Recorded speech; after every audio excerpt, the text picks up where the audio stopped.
18 թվականից սկսած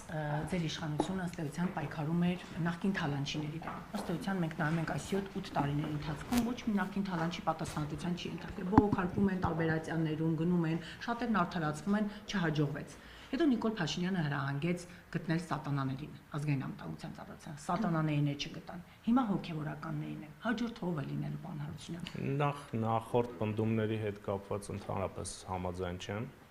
եւ մենք բազմիցս արդեն ունեցել խոսելու այս թեմայով,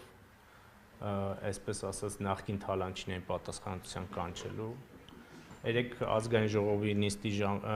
կառավարության նիստի ժամանակ այդ հարցին անդրադարձ եղել է, այդ ինստիտուտները սկսել են աշխատել։ Մենք ուզում ենք, որպեսզի այդ ամեն ինչը ինստիտուցիոնալ լինի։ Վարչապետը երեք շատ հստակ ասեց, այո, հեղափոխությունից հետո հնարավոր էր գնալ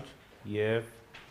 ամբողջ այդ ապօրինի գույքը, այսպես ասած, որը համարում ենք այդպիսի, իդ վերադարձնել պետությանը։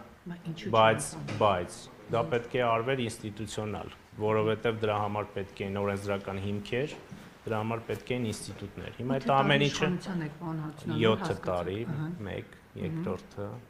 այդ ամեն ինչը, եթե համեմատեք մյուս երկրների հետ, որտեղ նմանատիպ գործընթացներ են եղել, շատ ավելի արդյունավետ է հիմա տեղի ունենում,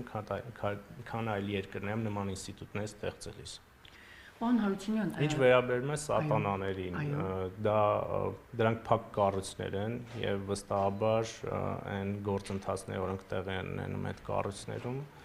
ուղղված են բարելավելու դրանց աշխատանքը եւ դրանք շատ հաճախ չէ որ լուսաբանվում են։ Հոգևորականներին անդրադառնանք 8